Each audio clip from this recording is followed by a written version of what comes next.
All righty, it's 9:30 here in the boardroom. Today is the 17th of March, and this is the regular meeting of the 3rd Laguna Hills Mutual Board of Directors. And we have a quorum. I will call the meeting to order, and I will ask Director Parsons if he would please lead us once again in the pledge. Okay, please silence your cell phones. I pledge allegiance to the flag of the United States of America and to the republic for which it stands, one nation, under God, indivisible, with liberty and justice for all. Okay. I'd now ask for an approval of the agenda, please. I see Donna moves, I see Reza seconds. So we have a motion to approve the agenda. Are there any changes, deletions, corrections regarding the agenda? Director Parsons. What about 11C? 11C. The herbicide. The herbicide. Yes, you'd like to move that we table that or remove that? What is your? Remove that from present? Remove that from the present? Yeah. Waiting on legal interpretation? Yeah. Okay. Should it go back to the committee or just tabled? Well, I'd recommend that it go back to the policy committee. Okay. Okay, so you want 11C to go back to the policy committee. Okay, any objections to that? No. Hearing none, then the agenda is acceptable, the rest of the agenda? Yes. Hearing no objections, I'll go ahead and assume that the agenda as amended by Director Parsons is approved. And we'll now go to approval of the minutes of February 17th, 2026, and also the March 6th, 2026 agenda prep meeting. I'd like to take them both together. Can I get a motion? So moved. Director Parsons moves, Director Shostak seconds. One of these You days okay? you're going to spell it right. Yep. We have a motion on the floor to approve both. Are there any corrections or changes regarding either sets of minutes? Hearing none, I'll go ahead then and assume that the minutes are approved as presented, and we'll now move on. Report of the chair. I do have something to read to you. First of all, I'd like to wish everybody who's celebrating a happy St. Patrick's Day, or St. Patty's or Patty's, whichever, with the D or the T, whichever way you prefer. But what I want to share with you is Third Mutual, United Mutual, and GRF are in the process of building up the disaster preparedness program for our residents. As you know, in an emergency, people need to help other people. To this end, we are asking for volunteers to step forward to serve as good neighbor captains or as helpers in our clubhouses. For those interested in serving our community, or you may be someone seeking more information about disaster preparedness, please come to our meeting on March 31st at 9:30 a.m. here in the boardroom. We hope to see many of you here then. Thank you. Other than that, I don't have anything else. We'll go to the quarterly update by our city manager, Chris Macon. Chris, welcome and thank you for being here. I also want to acknowledge that the mayor is here and that the Mayor Pro Tem is here as well. You get all of us today. Yeah, got the power group. Apparently. So good morning, everyone. Thank you for having us again. Wanted to run through a couple of things the city is working on, things that we're doing lately. Going to talk about our wildlife feeding ordinance, a couple of animal issues, commercial design standards project that we're working on, and then I'll just wrap up with a couple of notes on our public library, and then I'm happy to talk about anything that you'd like me to talk about. So over the last couple of weeks, we've been meeting, the collective we, including Annie and Pearl, and myself, have been meeting with California Department of Fish and Wildlife and the United States Department of Agriculture on coyote-related issues. And one of the things that has really been reiterated by those agencies is the importance of getting wildlife feeding to stop. I understand that it's often well-intentioned. Certainly, very few people probably intend on feeding predators themselves, but these things have a way of spiraling out of control and certainly don't help when we're trying to curtail habituated coyote activity. So first three slides here are just things that you've probably seen on either Channel 3 or Channel 6.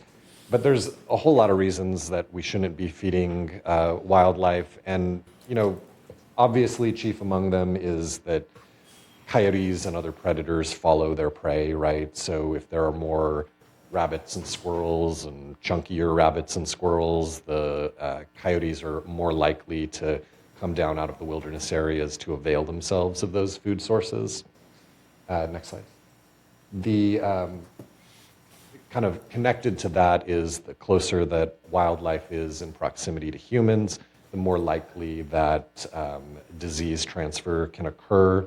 So wildlife, depending on what we're talking about, often has things like typhus and plague and other human illnesses that are best kept in wilderness areas far, far away from all of us.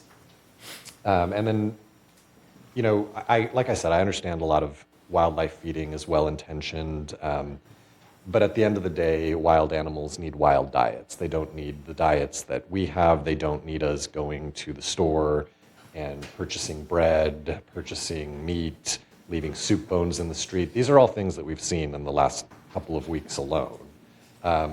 People are kind-hearted and generous, but there's a downside to all of this. And so wild animals need a wild diet. Keep the food that you buy from the store for yourself. We have been working on an update to our wildlife feeding ordinance. So the city has had, since incorporation, an ordinance that prohibits feeding of certain types of wildlife. We have taken some steps recently to expand that ordinance to more broadly prohibit really anything that provides sustenance for coyotes or other wild animals. There are a number of things that are prohibited, but I wanted to kind of run through some of the major things. Obviously, leaving food out is prohibited. This is something that we see a little too often. Again, in the last couple of weeks, we've seen residents leaving soup bones in curbs and gutters. We've seen people leaving dog food and cat food in common area planters.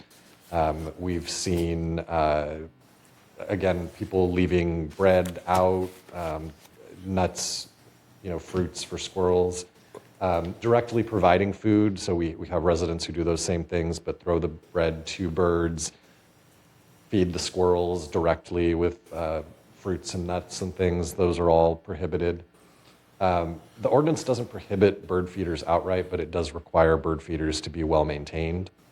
And so as long as we understand that bird feeders oftentimes, through no fault of a person's own, spill bird seed, right? Squirrels get into it, wind happens.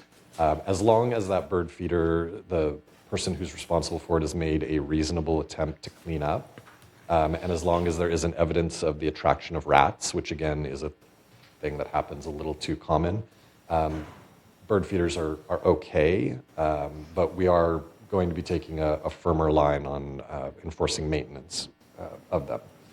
And then finally, fallen and decaying fruit. So I know that you all have been through the fruit tree issue. Our ordinance makes more clear that fruit rotting on a tree is a violation of the municipal code, as is fruit that has fallen from the tree, either rotting or accumulating below the tree. So again, it's about maintenance. It's not about prohibiting the tree outright, but requiring that the tree is maintained in a way that minimizes its attractant quality for coyotes and other wildlife.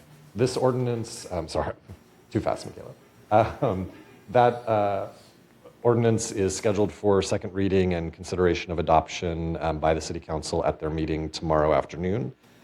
If it is adopted at that meeting, it would take effect 30 days thereafter. This will be enforceable by both city's code enforcement staff as well as Laguna Beach Animal Control and their staff. Excellent.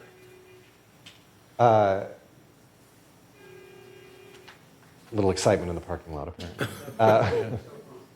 Annual low-cost spay and neuter program. I wanted to touch on this. This is something that I don't know how many of our residents are familiar with. We have a small number every year who take advantage of it, but there is a nonprofit Pup Laguna Beach, that works closely with the Laguna Beach, Laguna Woods Animal Shelter. And that nonprofit will cover most of the costs of spaying and neutering animals as long as a voucher is purchased in the month of March. So if you're somebody who has an animal that hasn't been spayed or neutered yet, there is an opportunity now through the end of the month to go to the Laguna Beach Animal Shelter, purchase a low-cost voucher that at certain veterinarians will cover the majority of the cost of those services. It's only open to Laguna Beach and Laguna Woods residents. Dogs have to be licensed. It's also available for cats. There's no cat licensing requirement there. And it's good for up to 2 pets per household. So if anybody is in need of this service, I just wanted to highlight it as this is the month that that service exists. It is an annual program, so it'll be back next March, but something to keep in mind. Next slide. Wanted to touch briefly on another thing the City Council has been working on. So one of the city's major roles is land use control. And a portion of land use control is obviously the what goes where part of it. That's referred to as zoning. And then another part of it is the design part of it, the how does it look once we decide where it can go. So the city's in the process of creating objective design standards for commercial development. Commercial development, it won't affect, for instance, Third's property. It won't affect United's property. It affects things like shopping centers, gas stations, office buildings, hotels, the kinds of things that are in non-residentially zoned areas of the city. The objective design standards, and I actually like the way that this is written, so if you'll indulge me, I'm just going to read it for a moment. But objective design standards are clear, measurable rules that guide how new buildings should look and fit into the community. They cover things like height, roof type, materials, windows, and landscaping, ensuring consistent and predictable decisions. Unlike subjective review, these standards don't rely on personal opinions. They give residents and builders clearer expectations, fewer surprises, and a fair approval process while protecting Laguna Woods' character and visual quality. These objective design standards have become more in vogue lately with respect to residential development because the majority of development or redevelopment in Laguna Woods occurs in commercial districts. We're starting the process in commercial zoning districts. Next slide.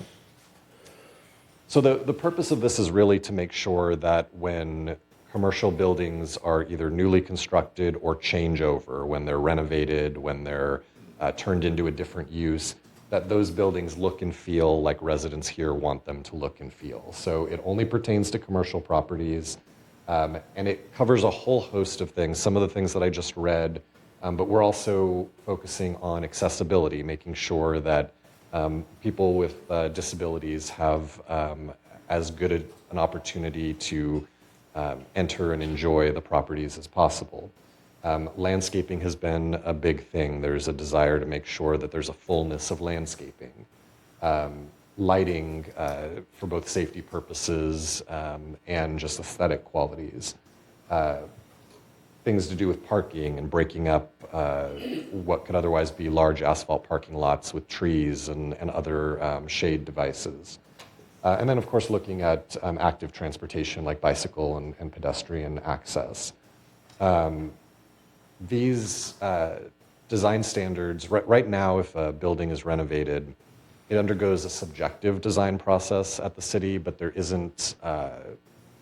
really isn't a particular look and feel that's codified in the municipal code right now.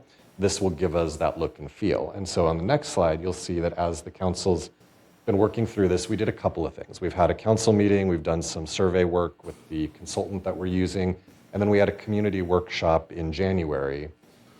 From that community workshop and the subsequent city council discussion, the decision was made that commercial areas of the city should primarily typify a mission revival type architecture, and you can see an example of that is Village Greens, also the Clubhouse 2 area.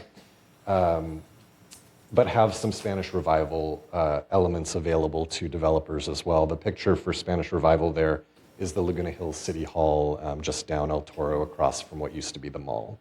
And so the design standards are being built out kind of with this image in mind. There are a number of ways, next slide, for residents to be involved.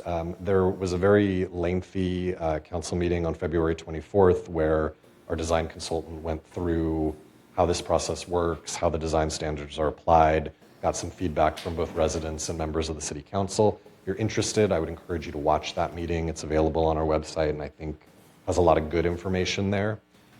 There will be a public review draft and comment period, probably in early summer or thereabouts. That'll be an opportunity to review the design standards in totality. And then there's also email notifications available on our website. I will say that we've been very pleased with the resident participation. The community workshop was well attended. I think had a good cross-section of residents with different opinions and different thoughts on what things should look like. So if you or anybody that you know is interested in being involved, we do want to make sure that development that occurs in Laguna Woods occurs in a manner that is pleasing to residents. And so I would strongly suggest that you participate if that's something you're interested in. And then finally, wanted to just share a couple of things about our public library branch. This next slide has some stats comparing 2024 to 2025. The library, despite its very small footprint, has seen pretty consistent growth year over year since it reopened. We're now serving about 31,000 non-unique attendees a year. We're just under 50,000 materials circulating through the library each year, and still at about that high 300s level for interlibrary transfers that could be coming from really across the state, across the nation, depending on what people are looking for that for whatever reason doesn't happen to exist in the Orange County Library. And then at just about 2,400 hours of computer usage inside the library. There are, our library staff asked me to share that there are a number of events that they're holding on a regular basis. They have a lot of different partnerships, so the ones that are on the screen here, and I know it's small, but they have a partnership with UC Master Gardeners, so there's a variety of kind of personal gardening, landscaping type programming that takes place there. They also have a grant from the Orange County Office on Aging that allows them to do some additional gardening and crafting type workshops. And then they partner with the county's waste and recycling department and periodically in connection with some of those gardening classes have been giving away compost to interested residents. So lots of interesting things going on. The library's website is on the screen there, ocpl.org, or you can call the branch directly at the number there. But there's a lot of interesting things that take place there. So just wanted to mention that. And with that, I am happy to talk more about any of these things or anything else you would like me to talk about. But thank you again for having me here today. Well, first of all, Chris, thank you, because you bring us a lot of information that we share with all of our residents through the television TV6 show. So thank you very much. We really appreciate it. I'll open up the floor. Director Parsons. Yes, can I get a copy of your slides? Yes, Good Mikhail has a copy. information. Okay, and Director Karimi. Thank you, Mr. Macon. A couple of questions. One is on the city ordinance for feeding animal. That applies inside the gate or only outside? Yes, that's everywhere in the city. It applies. So what are the citations? Just financial or ticket or how? What is the consequence? Yeah, so I want member to know that. yeah, so it varies, but we obviously, our hope, like I'm sure all of your hope, is that people, once confronted with the reality of what they're doing, will voluntarily stop feeding wildlife. So we certainly try to emphasize the public education piece of it. But we have the ability to fine, on the first occurrence, state law allows us to fine $100, second occurrence $200, every occurrence after that in a 12-month period is $500. Wow. So there are financial penalties attached to that. We also have the ability to refer those complaints over to California Department of Fish and Wildlife, who has their own separate enforcement process as well, with additional fines and additional penalties. So it's not this is not a toothless ordinance. There is certainly financial penalty, and for really obstinate offenders, there's remedies beyond that we can pursue. Thank you. The other question that I have is about the fire station. Is there an update on that? Yeah, so we're meeting with the Orange County Fire Authority every other week. They are making progress. They're in the design portion of their project. They brought on a construction manager for it. Concurrent with that, they're still looking at standing up a temporary fire station within the city. I think I may have mentioned this before, or maybe it was to another board, but the fire authority has already staffed the apparatus that will eventually be housed at the new Fire Station 22. It is right now across the freeway in the city of Lake Forest. So they are looking to temporarily move it closer to us at a temporary station in Laguna Woods while they build the new station. But the new station, it's going to take some time to design. The construction fence went up. That was a requirement of state law that we take that portion of the park out of service as a park. But long story short, they are making progress on it. It's moving ahead. They've just to kind of provide some additional flexibility if possible, they've made some requests for federal funding to support the project. If they don't receive that, they have internal funding for it, but they are looking at ways to expedite the project. Thank you. Okay, anybody else? Questions? Chris, once again, thank you. Thank you. Mayor and Mayor Pro Tem, thank you also for your attendance. Appreciate it. Thank you. Thank you. Enjoy the rest of your meeting. Okay. We'll move now to the open forum. Members have an opportunity to speak. They can address the Board of Directors on any topic that is not currently on the agenda. If you have an issue related to an agenda item, you need to hold that until we get to that agenda item. Michaela. Yes, we have two in-person speakers and then one letter that I'll read after, but the first speaker is Ron Betchke.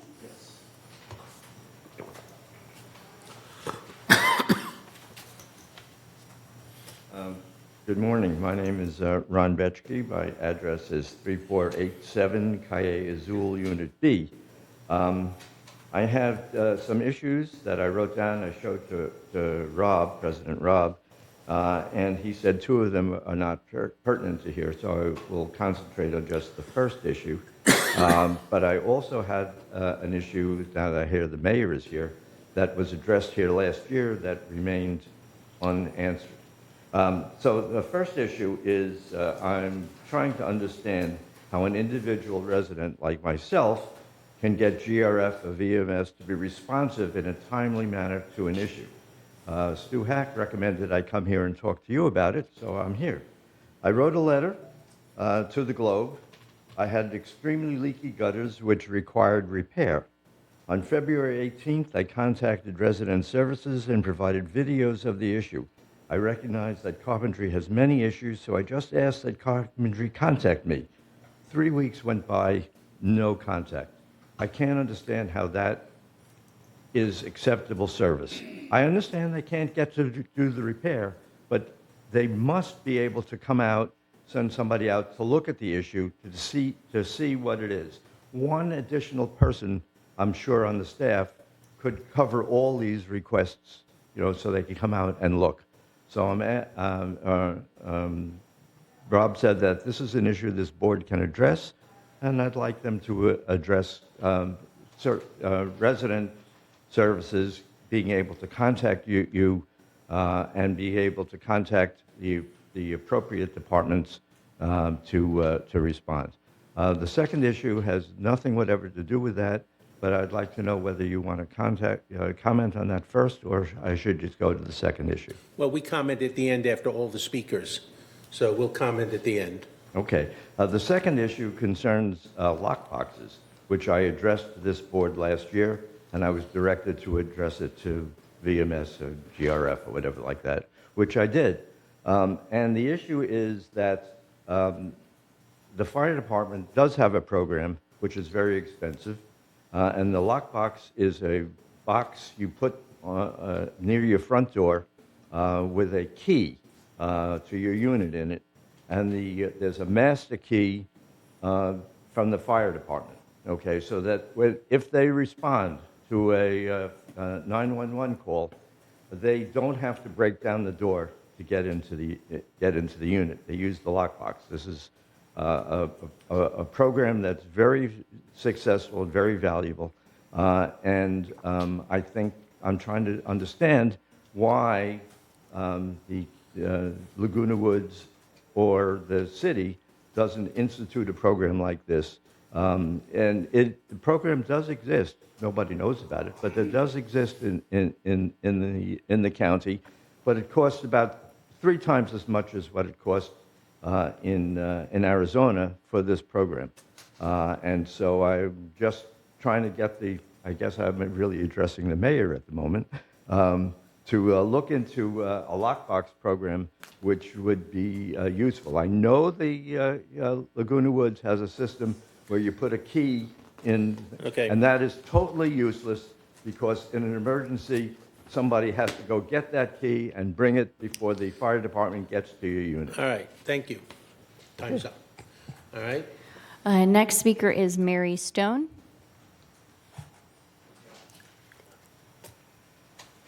Good morning, Mary Stone. I'm a trustee for the Laguna Woods History Center. And did you know that the History Center is a 501c3 nonprofit organization, and donations made to the History Center are tax deductible? It's tax time, so as you prepare your taxes or any estate planning for the future, please add us to your list of choices for donations. I know the boards are getting ready to start budget planning for 2027, but did you know that the History Center does not receive any funds from GRF, United, Third, or Mutual 50 assessments? The History Center relies solely on individual tax-deductible donations to collect, preserve, and present our local history. Laguna Woods Village organizations and clubs are invited to store their records at the History Center, where all materials are kept within national archival standards of controlled temperature and humidity. We preserve your organization's valuable records and facilitate central access. History Center collections come from people like you. You help preserve history by sharing photographs, scrapbooks, documents, and other items. We can scan your originals so that you can keep them for yourself. The History Center's website, lagunawoodshistory.org, is frequently updated with photographs, news articles, written histories, and links to other local history organizations and venues. You can also visit our YouTube channel, and we're on Facebook and Instagram. As a nonprofit, all-volunteer organization, the History Center depends on the active support of local individuals and village organizations. We are currently open from 11 a.m. to 1 p.m. Monday through Friday and by appointments. But if the lights are on, come on in. This is your place for local history. We need and appreciate your support. Thank you. thank you. All right, you have one more, you said? Kayla? Yes, it's a letter from Chris Collins that she requested I read aloud. Chris Collins, Manor 3306Q. I'm here with an update on the work done by the foundation on behalf of residents experiencing temporary financial crisis. You are not alone. Have you ever wondered what happens when a neighbor in the village quietly runs out of money? When the dental bill arrives, when the electric bill spikes, when a fall turns into weeks of home care, too many residents think they are on their own. They are not. The foundation of Laguna Woods Village is here to help to make sure no village resident has to face a crisis alone. Yet even after almost 29 years, many people still confuse the foundation of Laguna Woods Village with the Golden Rain Foundation. The foundation of Laguna Woods Village is a separate nonprofit charity, a federally recognized 501c3 created by village residents to help other village residents. It is not run by village management nor part of the village governance. It is simply neighbors helping neighbors. What kind of help is available? The foundation steps in when real life gets hard. It can help pay for electric bills, doctor and dentist care, prescription medications, caregiver respite care services, ambulance contracts, earthquake emergency kits, emergency response devices for fall-prone residents, hearing aids for those who cannot afford them, grocery cards, gas cards, transportation to the food pantry, Alzheimer's daycare scholarships. These are not extras. They are the basics that keep people safe and healthy. Foundation assistance is for residents who are facing a temporary crisis, a financial emergency that makes it hard to get through the month. That might be a serious illness, a fall or injury, a sudden loss of income, a spouse's death, or a big unexpected bill. How the process works. Everything begins with Village Social Services located on the first floor of the community center. Their phone number is 949-597-4267. A social worker will meet with you, review your situation, gather the needed documentation, and develop a plan/report. In the request for financial assistance from the foundation, your identity is not disclosed. Your privacy is protected. The foundation reviews the anonymous request. If approved, the foundation pays the service provider directly, the doctor, dentist, utility company, caregiver, or pharmacy. No money goes into anyone's pocket. It goes exactly where it's needed. If you or someone you know who is struggling, please don't wait until things get worse or visit social services in the community center. Again, it's 949-597-4267, and ask about financial assistance, because everyone in the village deserves a safety net. For more information about the Foundation of Laguna Woods Village, visit foundationoflagunawoodsvillage.org. Contact the foundation directly at 949-268-2246 or email foundationlwv@gmail.com. And that is all for open forum. All right, thank you. So we have Mr. Bekji. Anybody want to respond? Your chair of M&C regarding his leaky gutters? Well, the only thing I can say is, do you have a ticket? If there is a ticket, I will follow and see what's happening. We're already following up on it. Oh, you already Yes, have? We're Okay. following up, thank you. They took the information down, and that's the CEO, just so you know. I canceled the ticket because I don't want them to come out anymore. We fixed it ourselves at our own expense, but I'm just want them not to follow up on my particular. But the idea the issue of responsiveness in general. Yes. Okay. All righty, duly noted. Thank you. We'll have that discussion with the CEO, and I'm sure the CEO will take that under advisement. So thank you. All right. Just so everybody knows, his other two issues were really GRF issues, because he gave me a written statement. I just want to at least acknowledge that. The second one had to do with clubs and club issues, and I told him he needed to take that to the Community Activities Committee of GRF. And his third item has to do with watching the Golf Channel and wanting that on DirecTV. And again, that's a GRF issue in terms of the lineup of DirecTV. Third Mutual has no role in that at all whatsoever. But at least those are the other two issues you wanted addressed. As for the firebox, the fire department lock boxes, I know nothing about that. I'm looking over at our CEO. Yes, I need to discuss with our security department. That's my first stop to see. Okay. All righty. And God bless you, Stuart. As for the History Center, yes, they do wonderful work, and I'd like to acknowledge that, and also anybody who can support them, that's appreciated. Director Hopkins, who is a member of the board of the History Center. Go ahead, sir. Full disclosure. Okay. Yeah, I just want to say amen to what was said by Mary Stone, but also add that not part of the History Center, but I do give a presentation on the history and purpose and vision that Cortese had when he put together the Leisure Worlds. And unfortunately, the next presentation at the PC Club is at 10 o'clock on Friday. And I know that there's also a meeting, corporate members meeting at 9:30. Perhaps, though, that after the meeting, folks can step up there and participate. But I gave the same presentation at the United Town Hall. I understand we had about 50 to 60 people.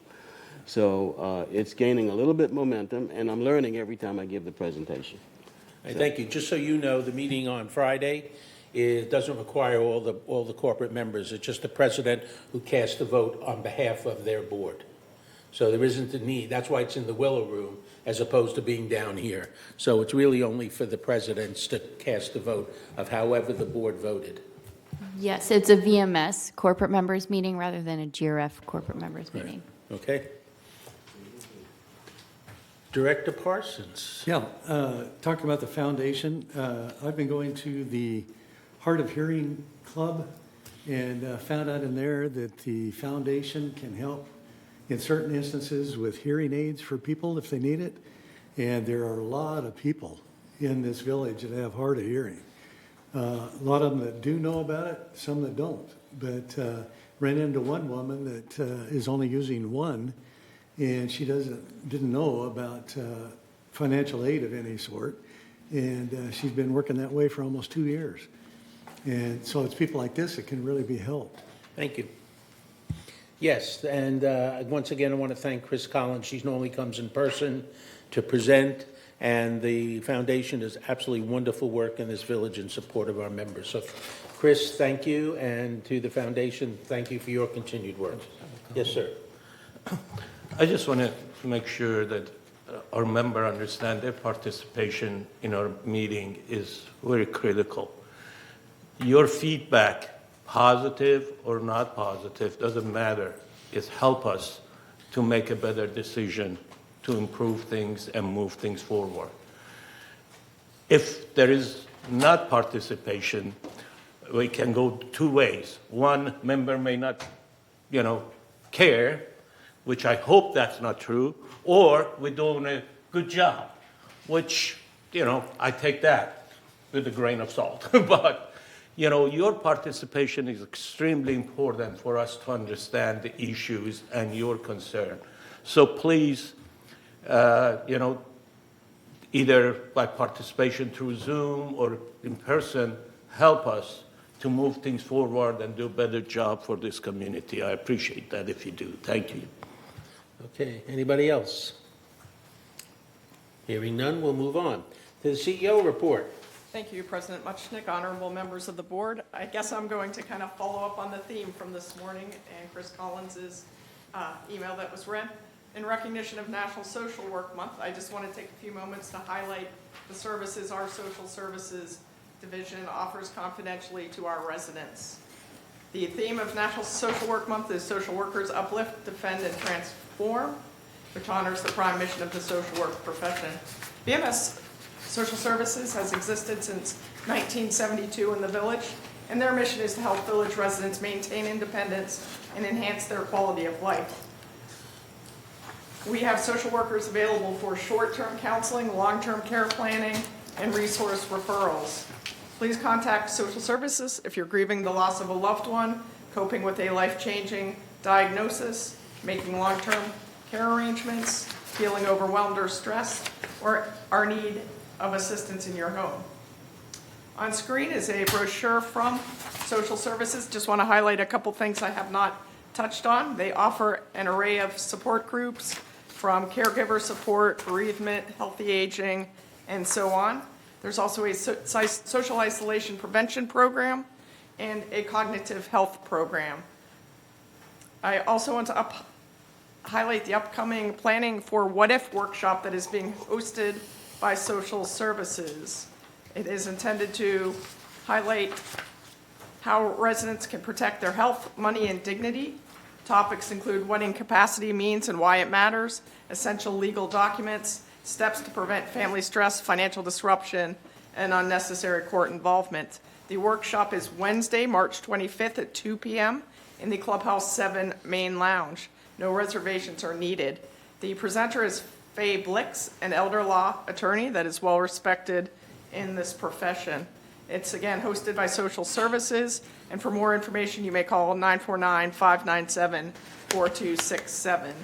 I also want to highlight two important partnerships from the social services perspective. The first is with the Council on Aging, Southern California.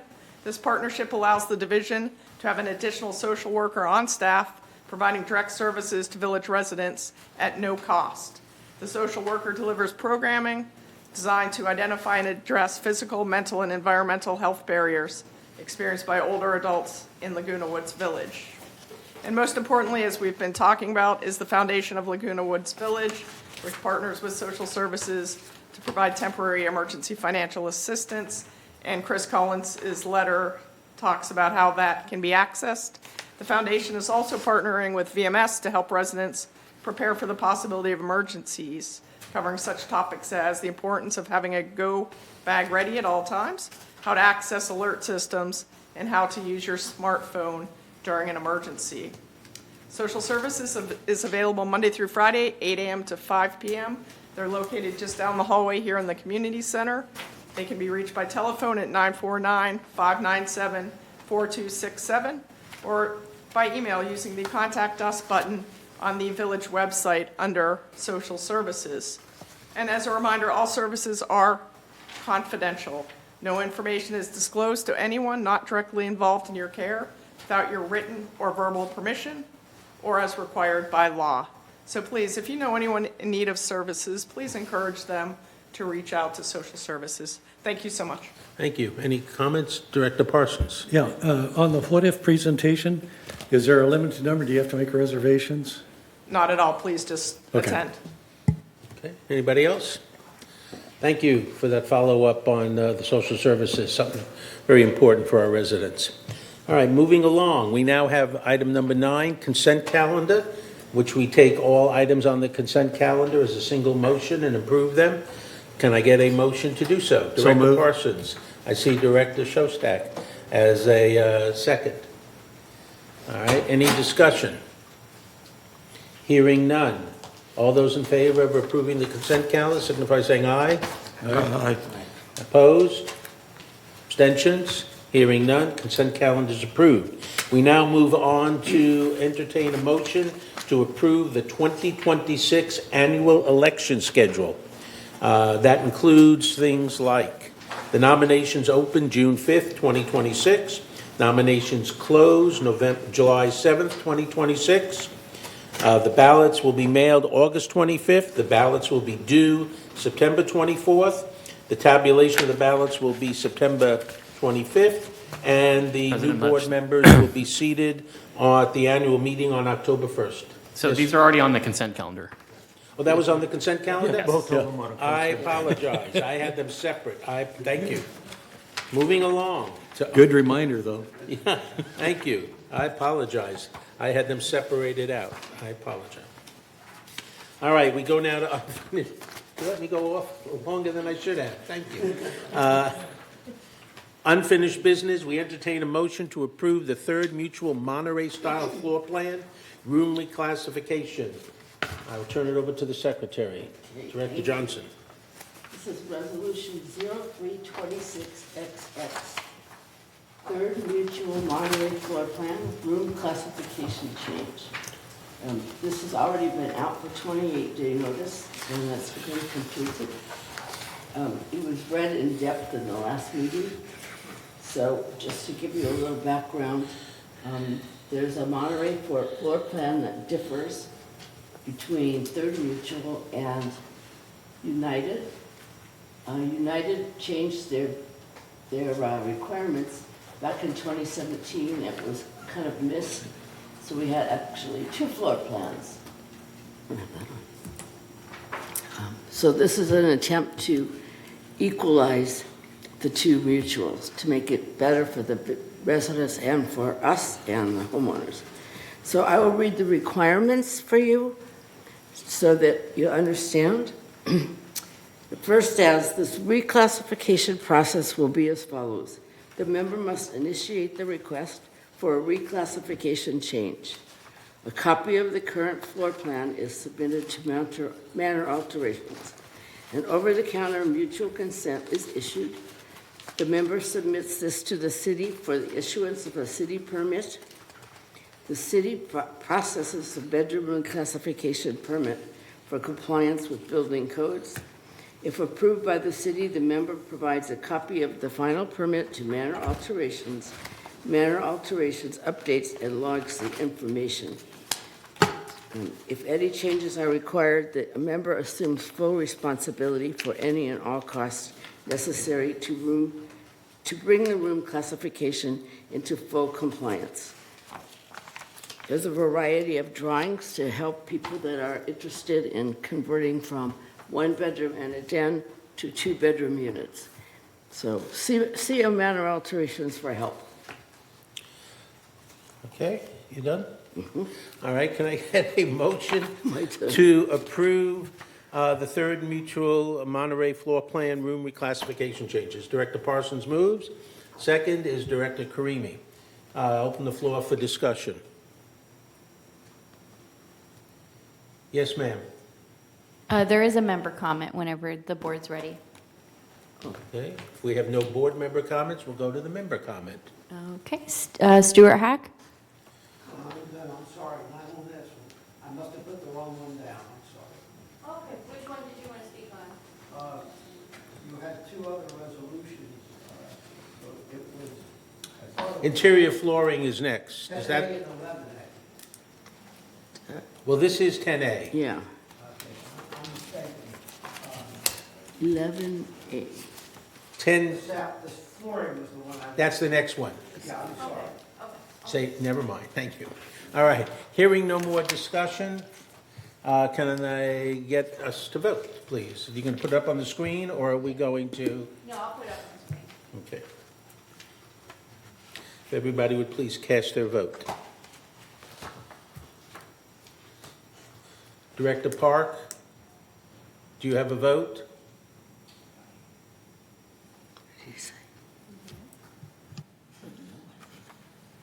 And then we don't have any directors on Zoom. Okay, so we're just waiting for Director Park.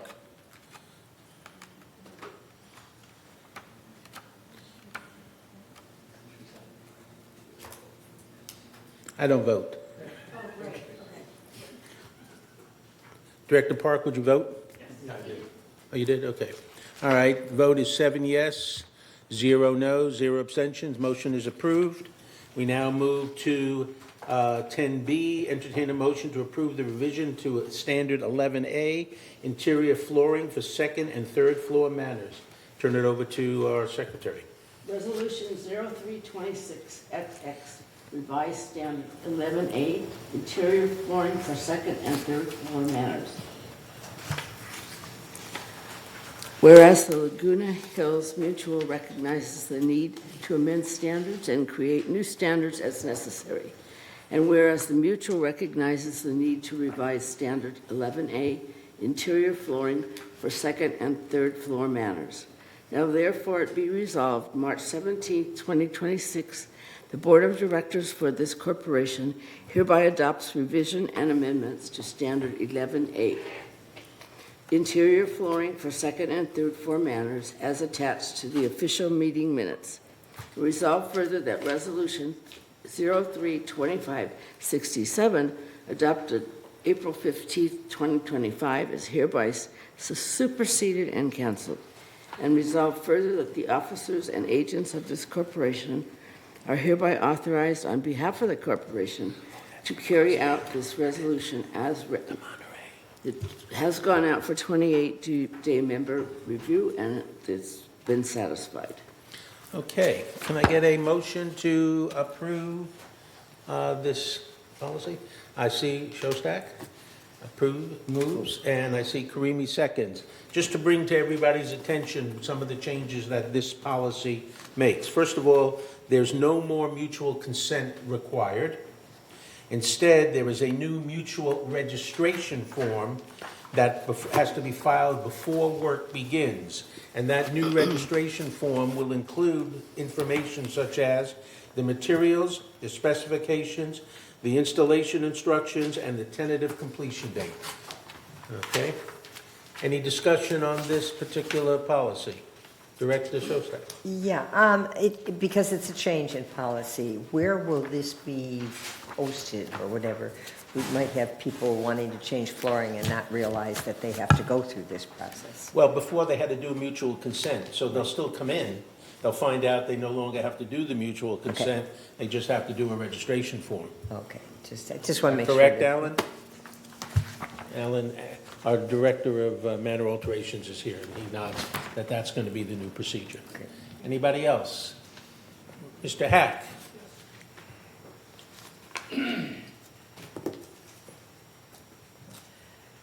Thank you. So I know this has taken a long time to get to this point.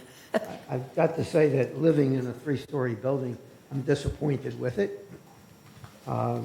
It would be a lot more stringent and enforceable if people had to register, if people had to get a permit, because right now it's all voluntary. So the end result is probably going to be that people are just going to put in whatever flooring they please to put in. And I'm disappointed that the new requirements, which were increased, could have been increased even more. People who live on the second and first floor in three-story buildings and the first floor in two-story buildings often wind up suffering because of the noise of the people above them. In many cases, people work it out.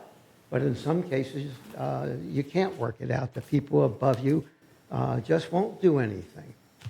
So the way this winds up is after everybody has been harmed, then there's an expensive process to find out how much noise is actually being created, and the measure for it is not very much. And probably the result of this is going to be that nothing will actually be improved. And so that's my input on it. Thank you. Okay, thank you. We have one more speaker, Annie McCary. Good morning. Good morning. Mr. President and Board, thank you so much for the service that you're doing. I also want to just comment on this flooring issue. I live underneath, I'm in the second floor. The person above me, some years ago, installed hard surface flooring. And it really has made my life a living hell, living above someone who installed hard surface flooring. We've gone through compliance, and we were able to work out some kind of an agreement to where at certain times the noise would be abated, like 10 o'clock. And so we had this program where she called me when the grandkids were over.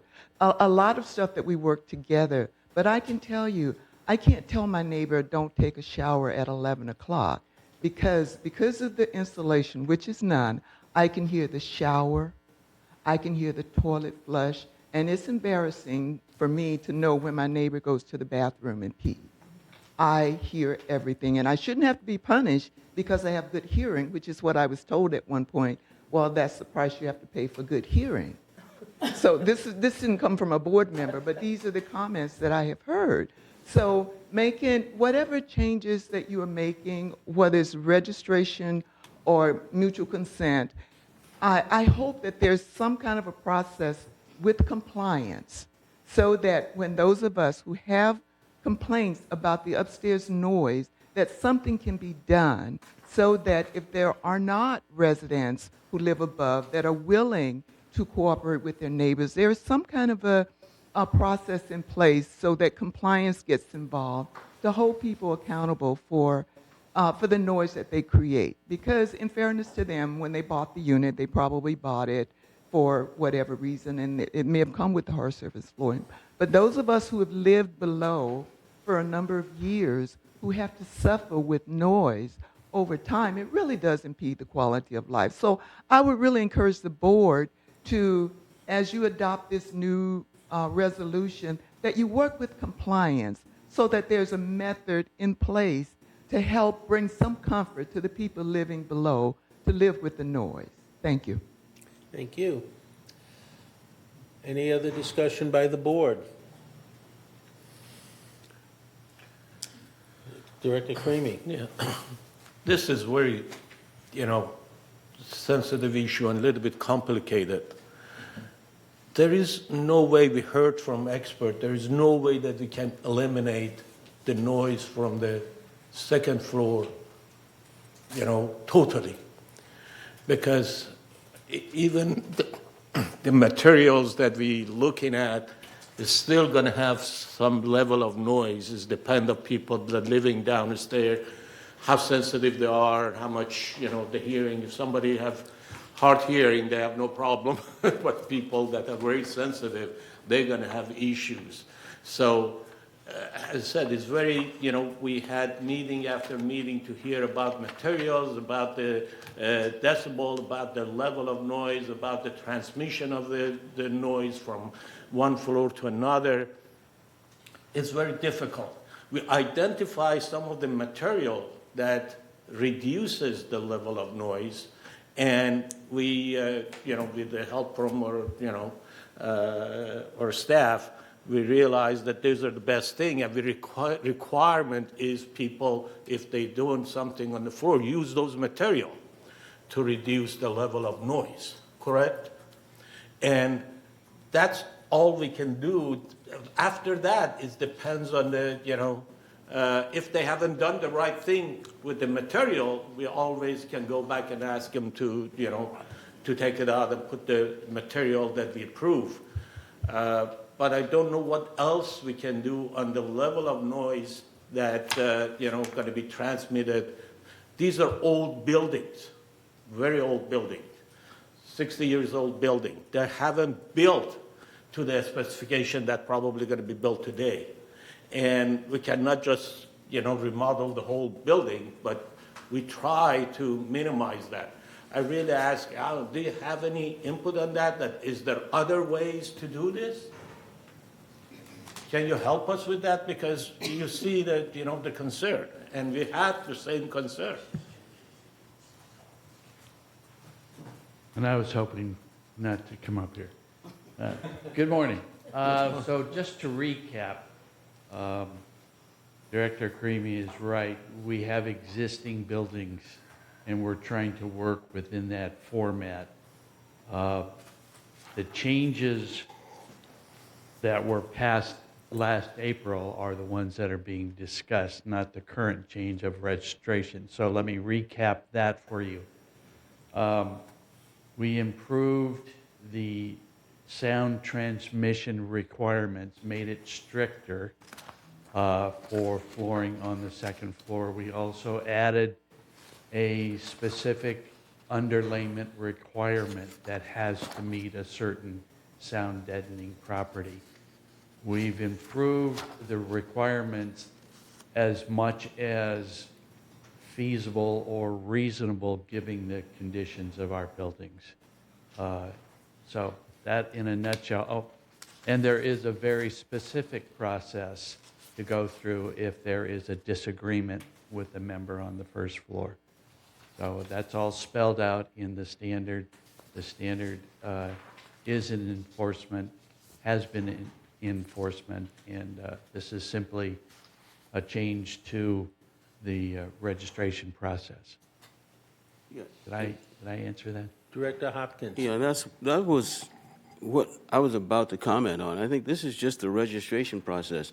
The criteria for noise was passed, I think, before I got on the board, which was, what, maybe 6-7 months ago?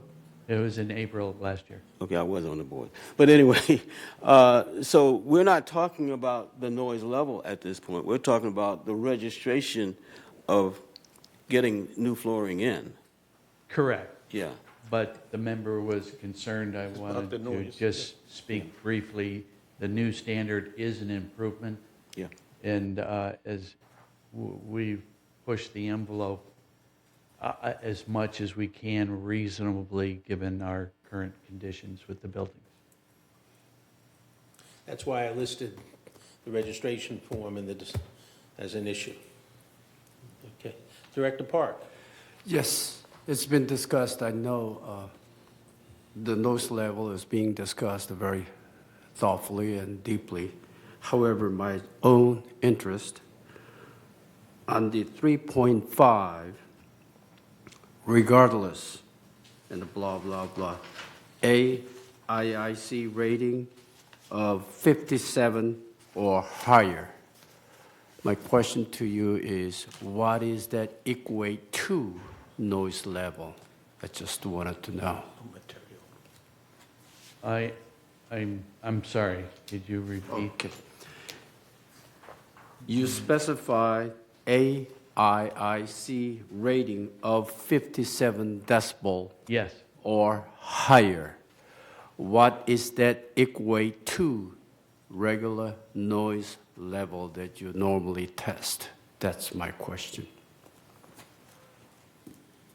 I can tell you that the code, building code minimum requirements are 50 or 45, depending whether it's tested in the field or in a lab. The old standard required a 50 decibel reduction. The new standard, we've raised that to a stricter standard or a higher level to 57. The AIIC is a specific test or rating of the material by itself, tested by itself, not tested in conjunction with another floor-to-ceiling format. I guess to answer Director Park's question, I'm looking up on the Yes. question.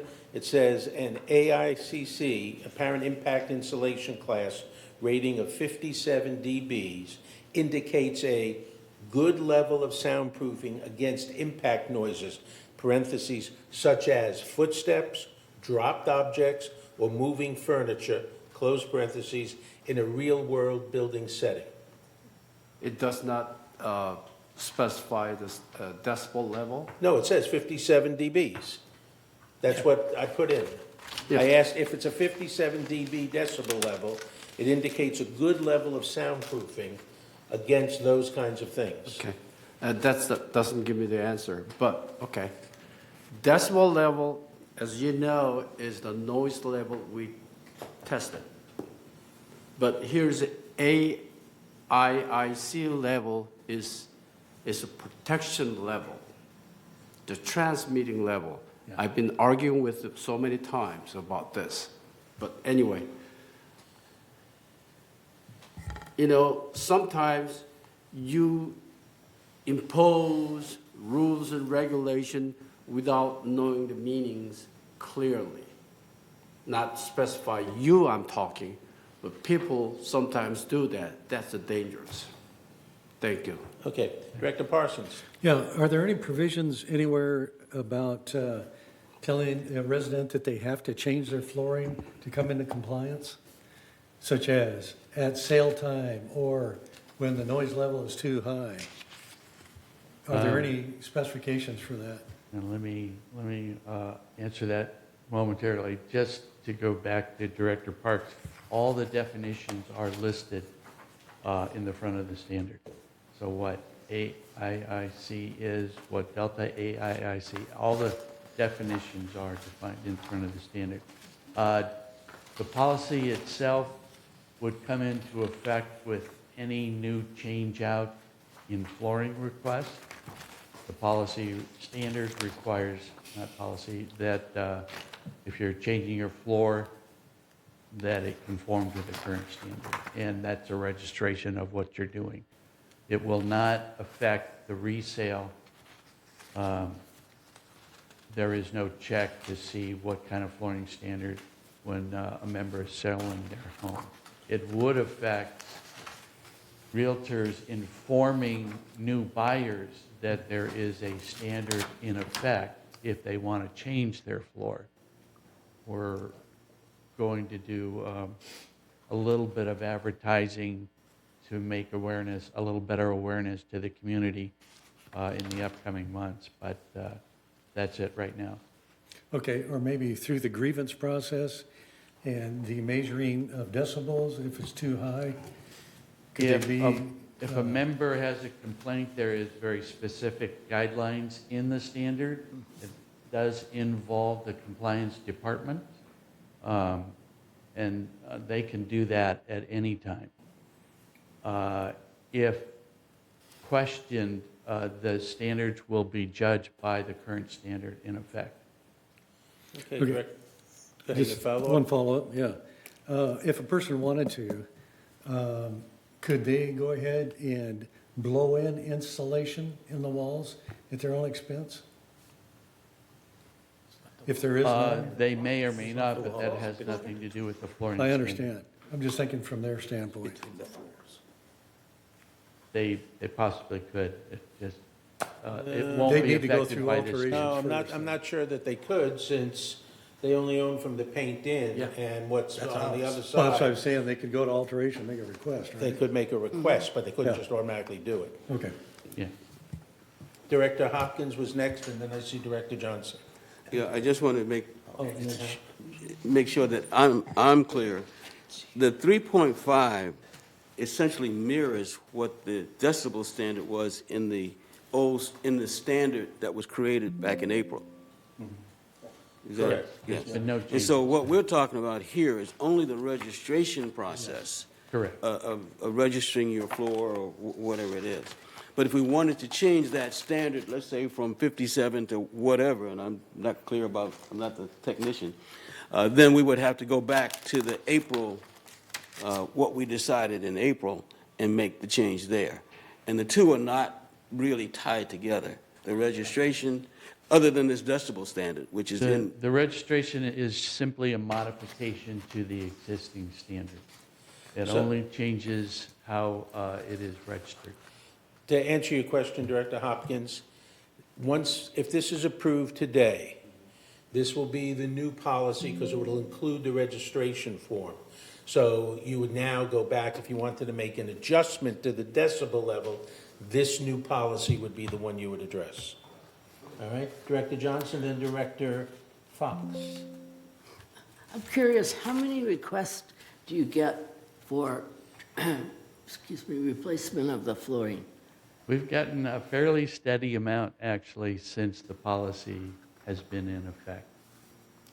And right now, we're not requiring the mutual consent. We're just having them fill out the registration form and supply the proper specifications. Have any of the issues come up that have to go to compliance? No. Director Fox. Thank you, Mr. President. I'm sorry, what is the process that we're going to be looking at here? Like, let's say I'm living on the third floor and I want to change my floors. Do I just have to be aware of the rules, do a registration, and if nobody complains, everybody's happy? Or is there some point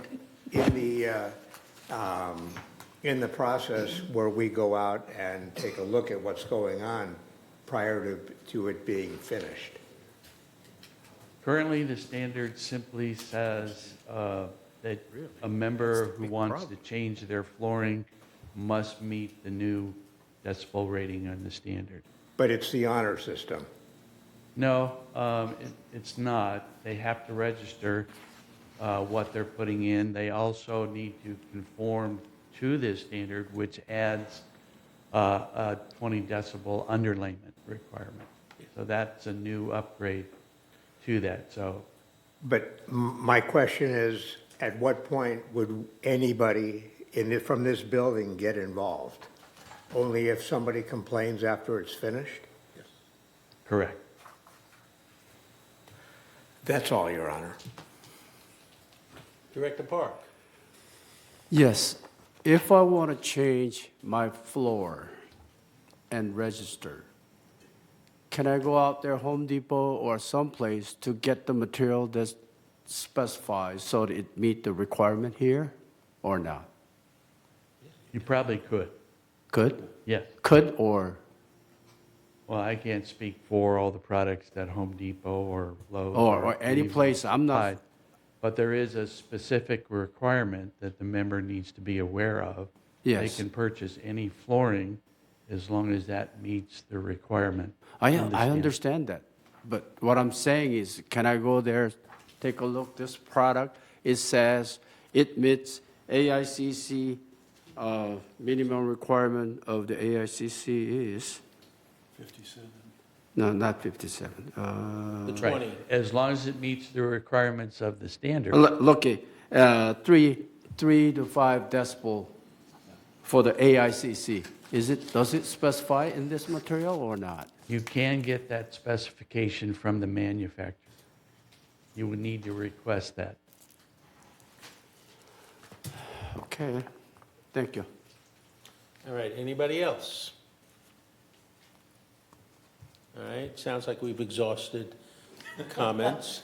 It's very complicated. Yes, it is. It's not a simple situation. Thank you, Director Grimshaw. I guess we're ready to vote. And Peggy is now on Zoom. She joined just a little bit ago. Peggy, do you want to provide your vote for this item? All right, everybody else, go ahead and vote. It's on your screen. Please vote.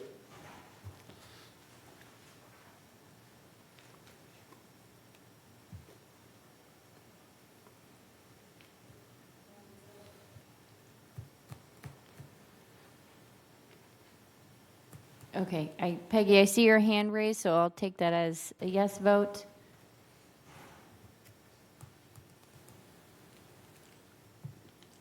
Ruth, have you voted? I thought I did. Okay, motion passes 6-2. We can now move on to the next item on the agenda, which is to entertain a motion to approve the revision to the alterations for accessibility. All members, except for Peg, should have a additional item that was left at your seats, because there is a minor addition. It was emailed. It was emailed as well. Okay, so Peg should have it then. Okay? This was actually added at my request. So when I read the policy, I didn't see anywhere in the policy that it specifically said that the member, this is on accessibility for people with disabilities, it didn't specify anywhere in the policy that the individual was fully responsible financially for the design, the construction, the implementation of the accessibility. So even though it was implied and it's actually listed in the Fair Housing Act, I felt it was important that we actually have a statement in our policy right up front that said that the member was responsible.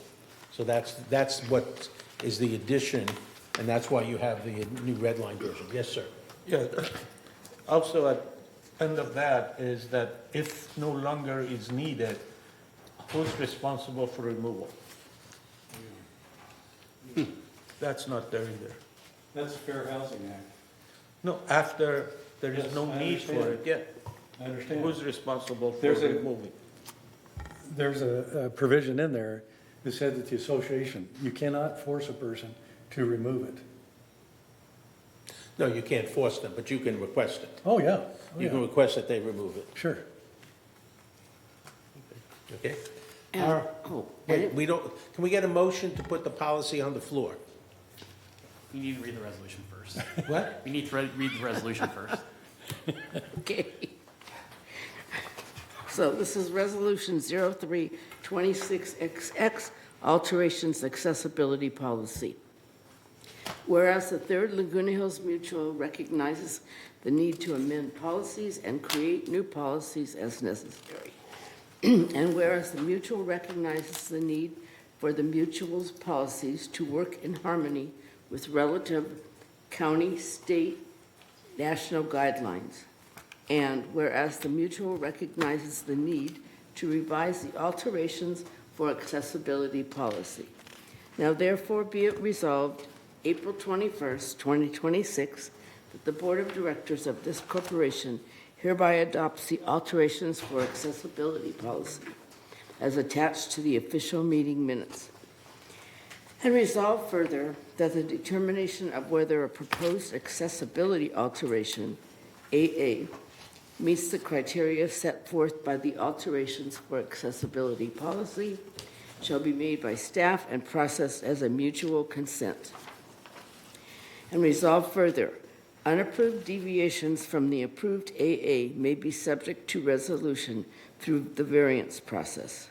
Additionally, objections received within 10 days of notifications will require a variance.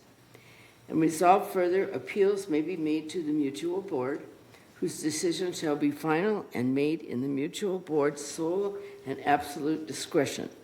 And resolve further, the ACSC is to be notified as to building location and type of accessibility alteration whenever an accessibility alteration has been approved through the mutual consent process. And resolve further that Resolution 03-2603, adopted January 21, 2026, is hereby superseded and canceled. And resolve further that the officers and agents of this corporation are hereby authorized on behalf of the corporation to carry out this resolution as written. Okay, now, can I get a motion to put this on the floor? I'll make the motion. Karimi moves and Parsons seconds. Now we'll open it up for discussion.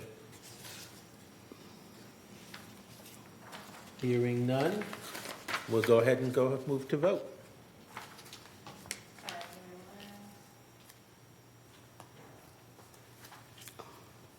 If everybody would please cast their ballot. Peggy, I see your hand raised, so I'll mark you as a yes vote.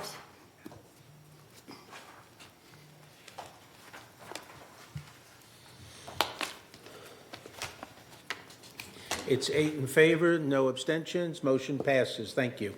Moving on to new business, we now enter, number 1, entertain a motion to approve the revised pet policy.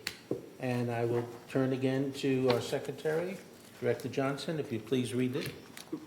Resolution 03-26XX, pet policy. Whereas the Board of Directors of Third Laguna Hills Mutual recognize the need to amend the pet policy to set out the rules and regulations for the treatment and handling of pets within Third. And whereas the update of the pet policy to include clarifying language to the care and control portion to specify dog instead of pet in common area. Now therefore be it resolved April 21st, 2026, that the Board of Directors of the corporation hereby approves the revised pet policy attached to the official minutes of this meeting. And resolve further that Resolution 03-2590, adopted May 20th, 2025, is hereby superseded and canceled.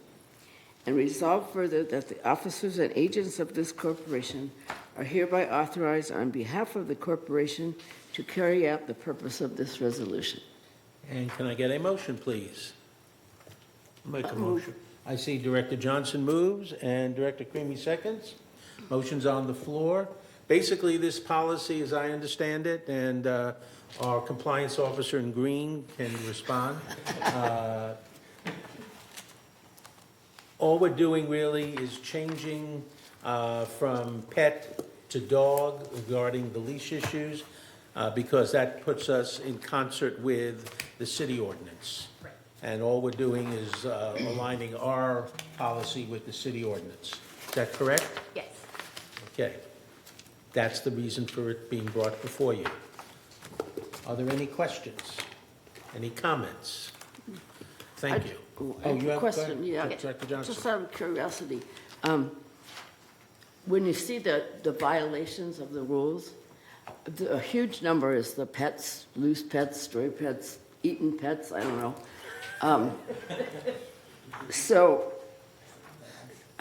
Do you see a lot of those in compliance too? No? We do deal with members that have dogs that excessively bark, or members that do not have their dogs on a leash shorter than 6 feet.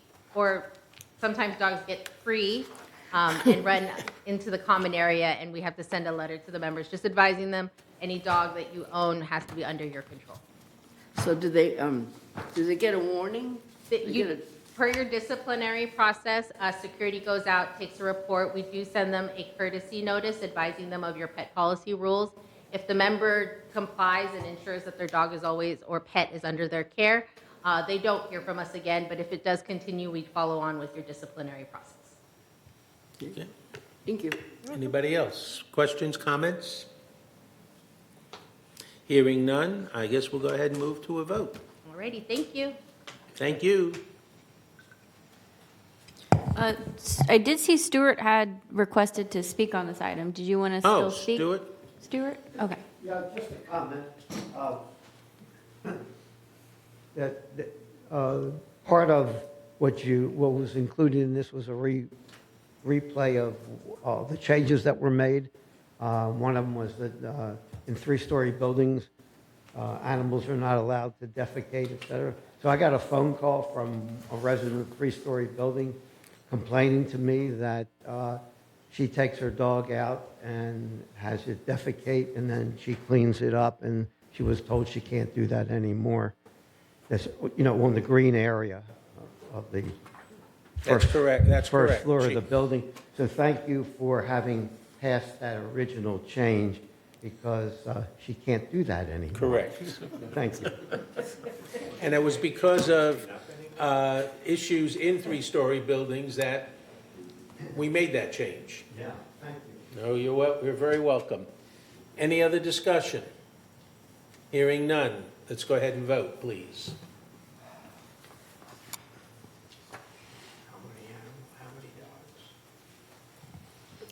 Peggy, again, I see your hand raised, so I'll mark you as a yes vote. All right, the voting is complete. 8 people voted yes. Motion is approved. We now can move on to entertain a motion to approve the revision to Standard 44, electric vehicle charging stations. And I will turn it over to our secretary. Resolution 0326XX, revised standard 44 electric vehicle charging stations. Whereas the Third Mutual recognizes the need to amend standards and create new standards as necessary. And whereas the Mutual recognizes the need to revise standard 44 electric vehicle charging stations. Now therefore be it resolved April 21st, 2026, that the Board of Directors of this corporation hereby adopts revision and amendments to Standard 44, electric vehicle charging station, as attached to the official meeting minutes, and resolve further that Resolution 03-1545, adopted April 21st, 2015, is hereby superseded and canceled. And resolve further that the officers and agents of this corporation are hereby authorized on behalf of the corporation to carry out this resolution as written. Okay, thank you. Can I get a motion to put this on the floor for discussion? Make a motion. Karimi moves. Can I get a second? Johnson seconds. Okay. Is there any discussion about this particular motion? Just to acquaint people, really what this does, it removes the requirement that third be named on the insurance policy. That's no longer a requirement. And the other thing it does is it addresses the whole issue of backup batteries, where they can go and the requirements for them in terms of backup batteries. And this is especially relevant for carports and mostly for carports. Okay? Any other discussion, comments? Director Hopkins. Doesn't it also change the requirement for exclusive use common, a station put in an exclusive use common area? It has to do with the number of where batteries can be placed, the visual aspect of those batteries as well. But in terms of exclusive use common area, if you're thinking about garages, the interior of a garage, there's no problem with the placement of a battery inside a garage. Yeah, let me just read what I'm referring to, just to make sure that installation of an electric vehicle charging station for the exclusive use of an owner in a common area that is not an exclusive use common area shall require board approval. Is that new, or is that? That's new because under the law, we can't deny the application of electric charging for somebody. So let's suppose they can't put it in their carport for whatever reason. We have to then also agree that they're allowed to put it in a common area for their use. Okay? Yeah, That's I what just, that I refers just to. thought it was important to point that out, because that is, I think, a distinction or new, something new that has. Yeah, but there are conditions that, Yeah. under which it has to be done. Okay? Anybody else? Questions, comments? Hearing none, can we then go move to a vote, please? Okay, Peggy, I see your hand raised, so I'll mark you as a yes vote. All right, voting's complete. It's again unanimous. It's 8 yes, and motion passes. Thank you. That concludes our new business. We now move on to third mutual committee reports. No, one more? No, we move to Okay. pull that from the agenda. Okay? And send it to the policy committee. Third mutual committee reports, we'll start with the finance report, and Director Shostak will do that. Okay. All right. And if you can put those slides up for us, keep in mind that this report is really only through January 31st of this year, so it's just 1 month worth. And as you can see, if you look at our assessment revenue, non-assessment revenue at $4.2 million, and our against expenses of $2.9 million, giving us a net revenue of $1.3 million, which, as we move on to the next slide, you can see that compared to budget, that is favorable. And remember, it's only 1 month. And as we move on to the next slide, where we can see where those variances are, and that would be slide number 3. Thank you. You see a very big green line going out for outside services, and primarily, before we get real excited about that, that was really timing. We had record rainfalls in January, and so prior to paint programs and maintenance and construction, as well as landscaping that involved outside work, were decreased. So that really was work delayed rather than anything else. I do want to just mention, although insurance is kind of in the middle there, and it's only positive at $63,000, a few years ago, we made a major change in when our insurance premium is due. It used to be that we would pay our premium in October. Unfortunately, after the budget for the following year was established. And so if the insurance companies hit us with a major change, it was very difficult.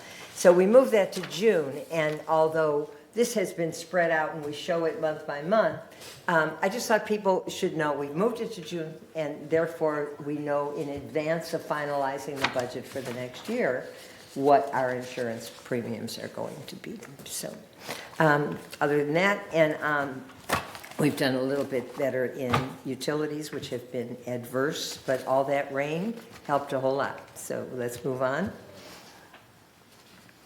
And we have our non-assessment revenue. It's always nice to see the investment income doing very, very well. We have done quite well. It's been primarily treasuries for the last couple of years, and they have made a huge difference for us. We will watch that as things change. Second highest is chargeable services, with actually 17% of our non-assessment revenue coming from there.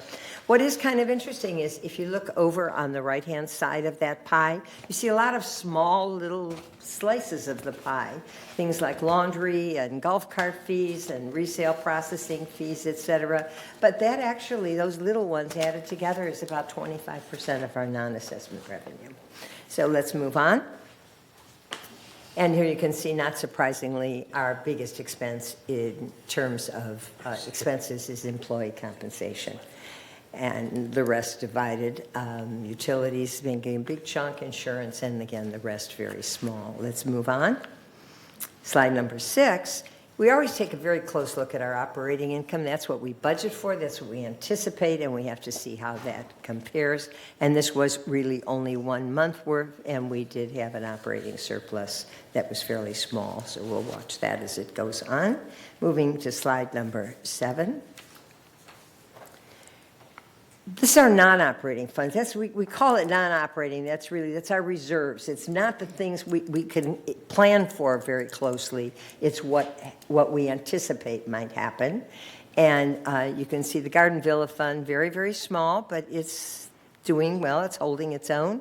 The Unappropriated Expenditures Fund, that's usually what was referred to by most people as a contingency fund. That's the just-in-case fund. The Disaster Fund, something that we always try to keep handy. Replacement funds, that's where we think about maintenance, et cetera, in our buildings that are aging. And again, the balance at this point was looking fairly good, but only 1 month worth. Let's move on to slide number 8. This is just the same thing presented in a bar format. Across the top, if you've got really good eyesight, you can see a very, very thin line that represents the Garden Villa Recreation Room Fund. It's very small. It is really maintained by those residents and owners in the Garden Villa buildings. And so that's something that's been doing well, and it's pretty steady all along. And you can see that the others, for the most part, our replacement funds have slowly grown over the years. Unappropriate expenditures, the contingency fund, has also grown over the years. And the disaster fund shrunk a bit, and part of that had to do with the fact that we now can carry earthquake insurance and therefore don't have to cover to the same extent. So moving on to slide number 10, the resale history. Again, we only have 1 month worth. Sales were a bit slower in January this year, possibly because of all that rain. People couldn't go out looking. But it doesn't look like it's a great deviation, and we will find out in February and March whether that sunshine made a difference.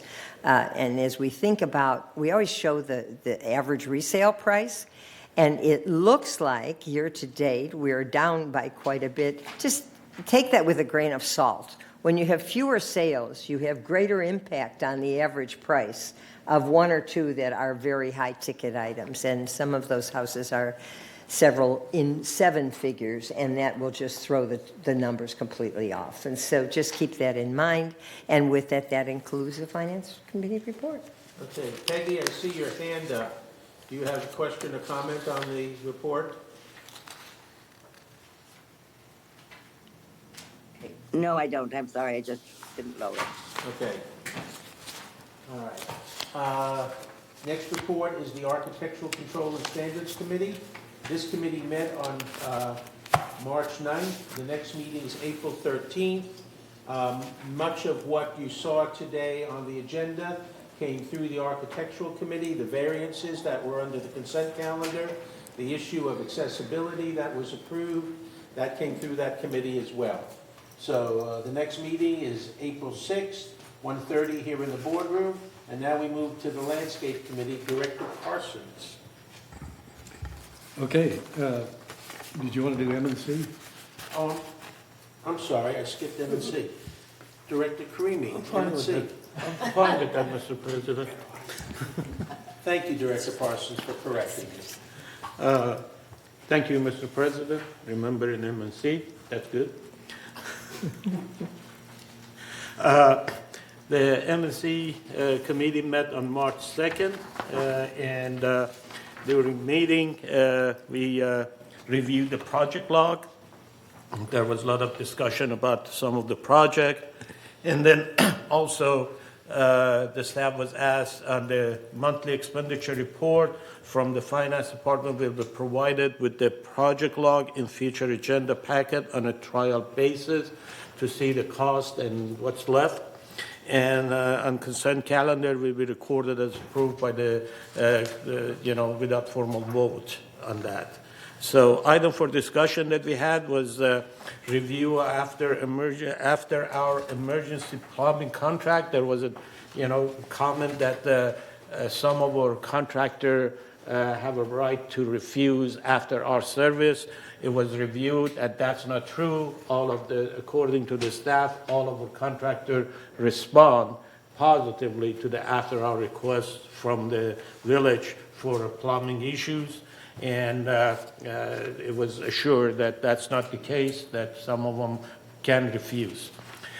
We also reviewed the communication protocol for residents' work order ticket and the process and procedure.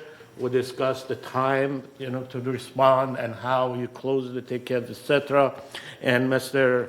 Barnett, outlined all of the options that we'll consider on those and assure us the communication will be improved. They have continuous improvement on that process, and they will, make sure that all the response to the ticket are done in in a proper way.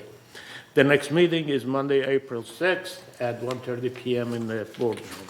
Okay, now we move to the Landscaping Committee, Director Parsons. Okay, I have a few things to bring up that came up in our meeting, I think that are of interest to people. Turf reduction, this program is on hold pending upon state regulations coming forth. The dethatching project, Monarch Landscape pulled out of the contract after completing gates 5, 6, and part of gate 7. A new contractor is being sought. Work is expected to continue during the period of October 26 through March of 27. Tree maintenance program, the annual program, which is a combination of contracted work and in-house staff working on a 6-year species-based trim cycle. Contractor performs mainly scheduled annual maintenance and isolated removals. Staff crews focus on customer service. Contractor is 17% complete and the in-house crew is at 15% completed. On to trees here. Some tree removals have taken place this year, but we will be remembering you come next year for the replacement trees, and as I said, they're being planned for replanting in 2027. Service tickets for various types of services are decreasing. One that is decreasing is for landscape information requests. The response time to answer request is down to 18 days on an average. Some may be less.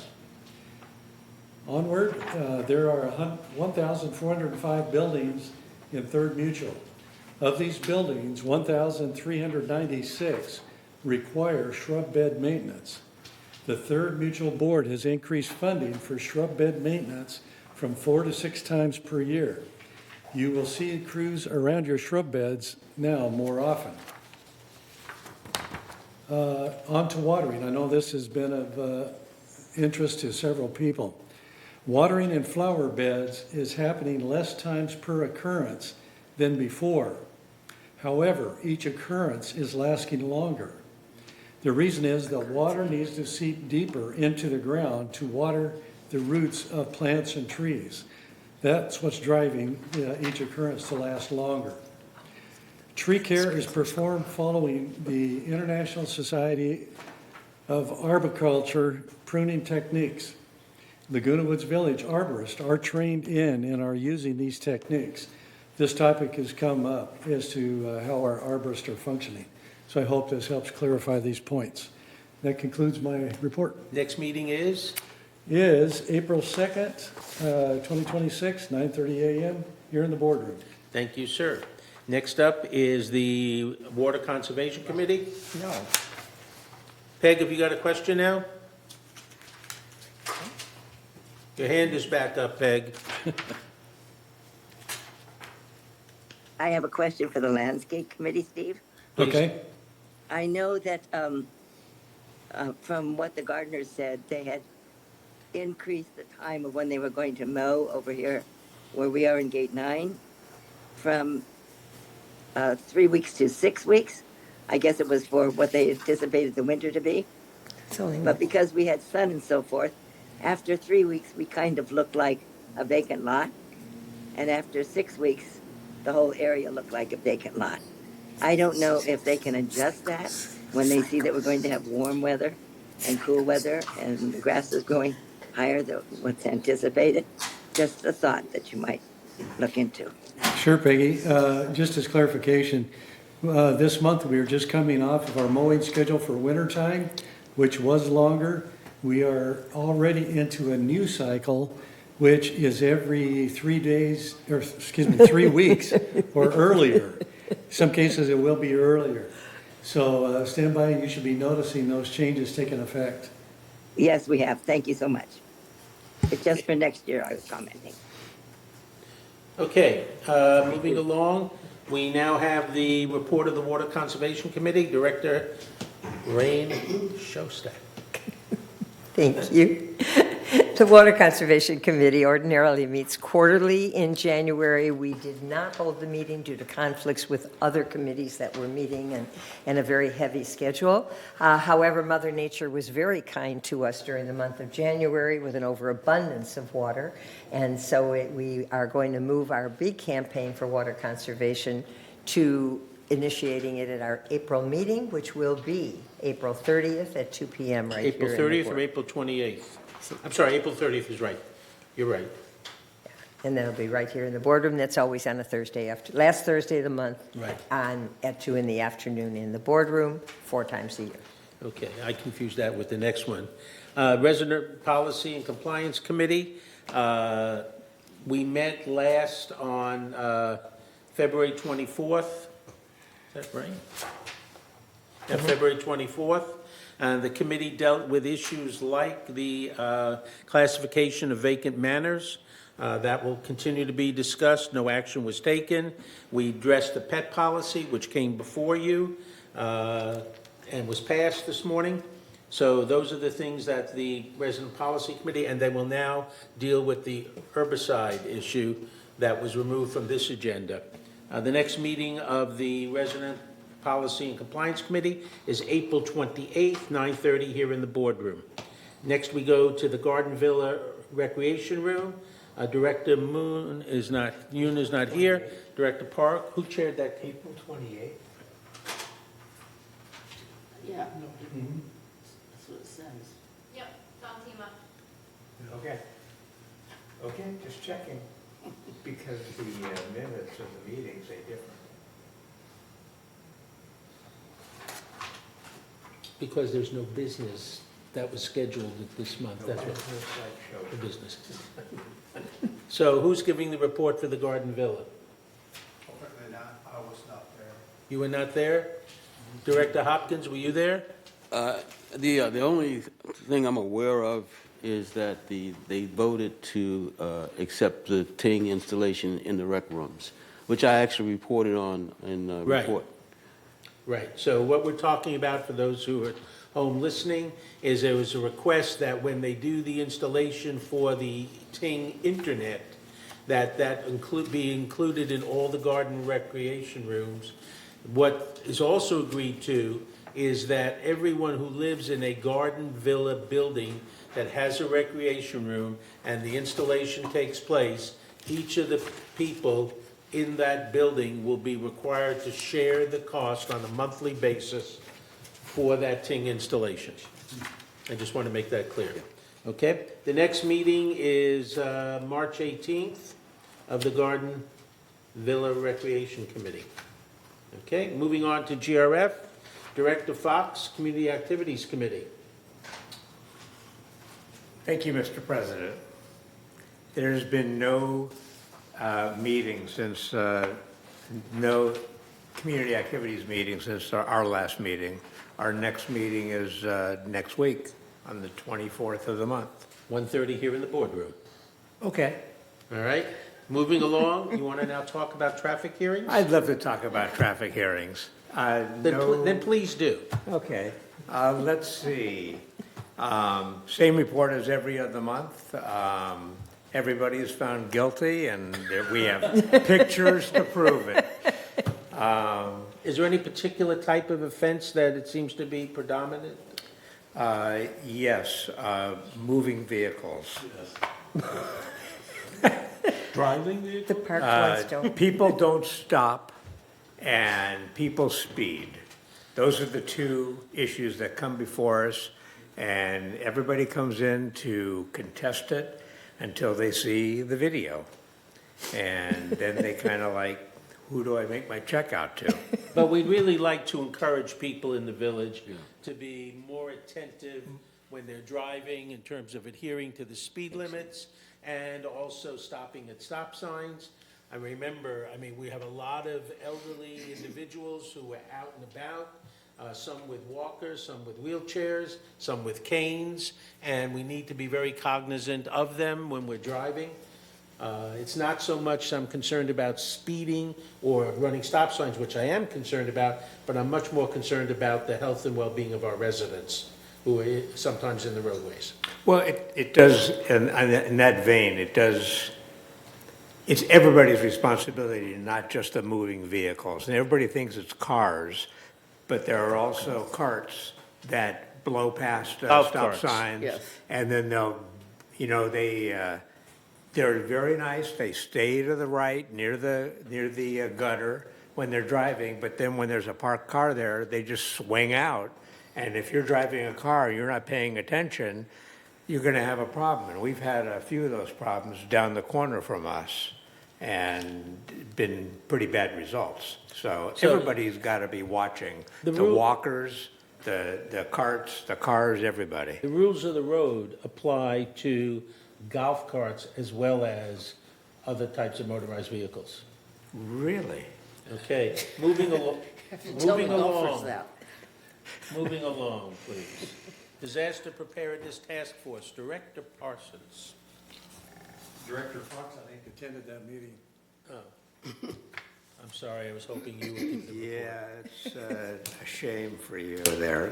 We have not had a meeting since January 27th, so I last reported last month about it. And our next meeting is March 31st, here in the boardroom at 9:30 in the morning. And that's Everybody's welcome. And that's the one we're hoping to get people who are interested in participating, either as volunteer building captains and things of that nature. We're hoping that you'll attend that meeting. All right? GRF Maintenance and Construction, Director Johnson. Yes, the latest meeting was actually held yesterday, the 16th. Next meeting is going to be April 8th, 2026 at 9:30 in the morning. The key items yesterday were for allocating approximately $360,000 to design, for architectural engineering design of the potential Building 7. The funds were strictly for design. There's no authorization yet for any kind of construction. So that's good news. They have to come back to finance for that. You mean Building E, correct? E, yeah. What did I say, E? You said 7. Oh. You mean Oh, yeah, Building E. that's true. Okay. Okay. So that's E. Right. So Building 7, they've been trying for a long time to redo the lighting because it's obsolete. And they authorized to go back to finance to determine what kind of bids they can get for that. They rebid it, I guess, 3 times. So a lot of vendors are not willing to jump back in. They bid it all together, inside, outside, then separated. Now they got it put back together. So they've gone to finance and then to purchasing to get bids for that. Okay. So Building 7, though, is we're talking about Clubhouse 7, is really what we're Right. talking about. Clubhouse Okay, thank you. GRF Finance Committee.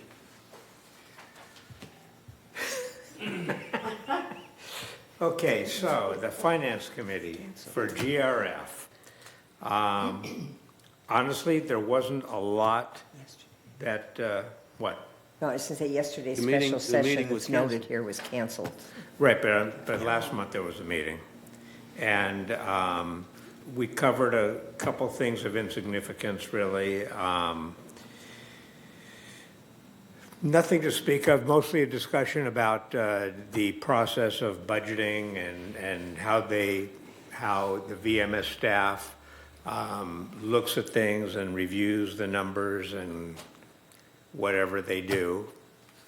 And really, I have nothing more to say on what the committee did. Your next meeting? The next meeting, we have another meeting, April 15th. At 1:30? Okay. Here in the boardroom? Perfect. GRF Mobility and Vehicles Committee, Director Hopkins. Yes, the next I reported on the February meeting, the last meeting. And so our next meeting is actually March 25th at 1:30 p.m. and in the boardroom. Thank you. GRF Landscaping, Director Rain Shostak. TRF Landscape Committee has quarterly meetings. The last one was February 11th and was reported on last month. Typically, those involve a lot of comments regarding the creek. That seems to always be the big problem that comes up. The next meeting will be May 13th, right here in the boardroom at 1:30 p.m. Thank you. Information Technology Advisory Committee, Director Hopkins. Yes, this is an advisory committee, and as you may recall, the process began about 4 years ago, and as we progress, there's less impact and input from directors on where we are and where we're going. So the next meeting is actually on March 27th at 1:30, and it is a virtual and closed meeting. Okay, thank you. GRF Broadband Committee, Director Karimi. Thank you. The Broadband Committee met on February 23rd, and there was several comments about the speed of the internet, and that was answered by the thing. The issue with that is that you're talking about 2 gigabyte is a highway. Just assume highway. When it's busy, the speed is low. When it's slow, when there is nobody, in that highway, then your speed goes up. So the maximum is 2 gigabyte, but not necessarily all the time you're going to get that. You probably lower, but it's always higher than what you have right now with the current services. Also, discussion was about the number of installation. The project now surpassed 2,000 installed unit. The first 1,000 installation took over 4 months, but while the second 1,000 unit that was done was under 2 months. That means they're picking up the speed, they're catching up with the installation process. And the staff discussed the quality review, because the VMS is providing a quality review of this project, which is very important, and that is done by our staff for the quality review. And the report was kind of positive on, the thing that catching up and moving forward, and we're all happy about that because we need these things to, happen in the frame of time that was specified. Date of next meeting is March 23rd at 9:30 a.m. Thank you. Question? Yes, sir. On this, some people are refusing an appointment with Ting to have installation. What's the ramifications of that? Oh, the staff working on that came up also, but the staff is telling them that, is a requirement, they have to be open. Although initially they said no, they're concerned about why I'm going to do this, why I'm not. There are a lot of those questions, but this is a project for the village. It's not individual, project. And, at the end of the day, they will, come around and say, let's do it. Because when they see the benefit of it, they will come around. I'm not saying it's 100%, but, it's understandable. Okay. GRF Security and Community Access Committee, Director Parsons. Okay, several things took place there. I'll try to get through them as quickly as possible. If you're interested in an RV lot, Lot A has 48 vacancies, Lot B, 11 vacancies. Violations between October 22nd and February 10th of this year, I should say October last year through February this year. As Director Fox mentioned, failure to stop at stop signs, 120, and I'm just talking about here in Third. Displaying expired registrations is something that doesn't come up very often. There are 57 of those. You need to be reminded that if you have a vehicle in here, you have to keep it registered or get rid of it. Orange County Sheriff's Office, they had 12 notices of fraud reports.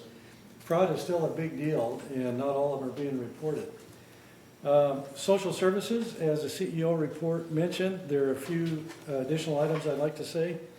They published a report for all of their activities last year, significant, and they are real busy puppies, boy. Social services has been very busy in 2025. Some of the work they did was open cases, 302, front desk, phone calls, and walk-ins.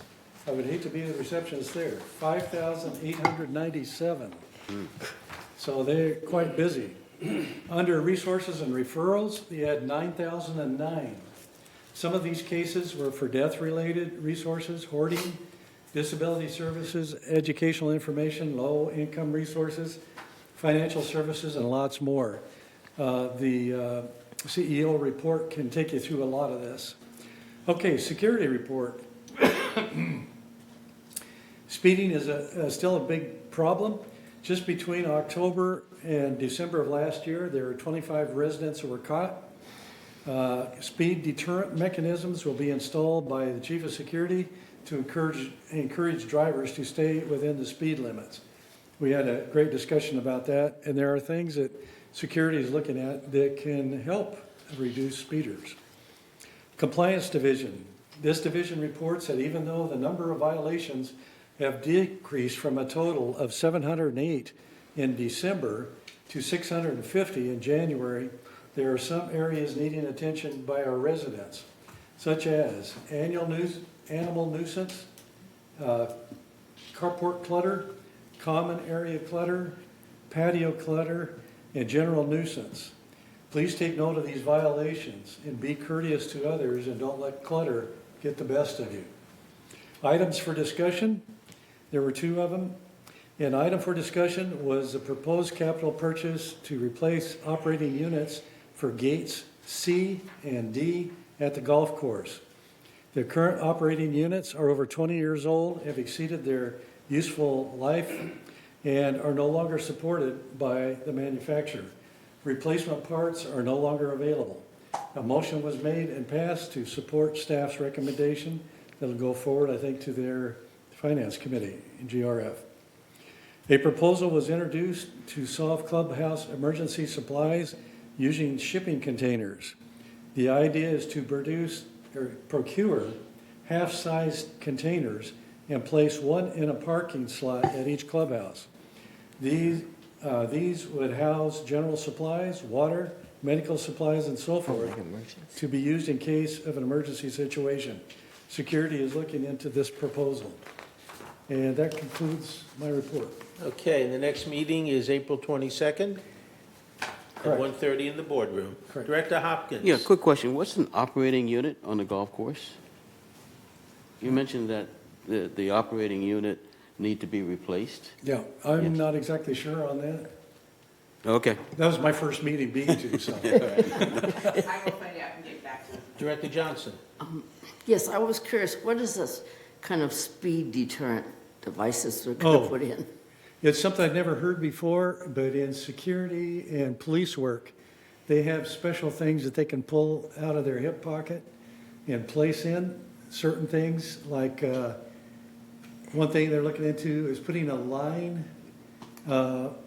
between the curb and where you park on the inside, so the people will slow down a little bit and look at parked cars, looking at everything from speed bumps to, there are several things that the chief said that he could do that weren't mentioned at that time. It's called, they throw spikes out. Yeah, that's it. Maybe. No, but there are other things that Do they ever talk we can about do. cameras? Because then you wouldn't have you wouldn't have all these meetings to try and, sue somebody, convict somebody. Well, if you had a camera. Let me take you and back a video. couple of years. That question was brought up, and they said at that time we couldn't do it because you're profiling people. And why, I have no idea, but evidently something is still in place that prohibits that. But worst case could be speed bumps. Oh, but those are. Director Fox.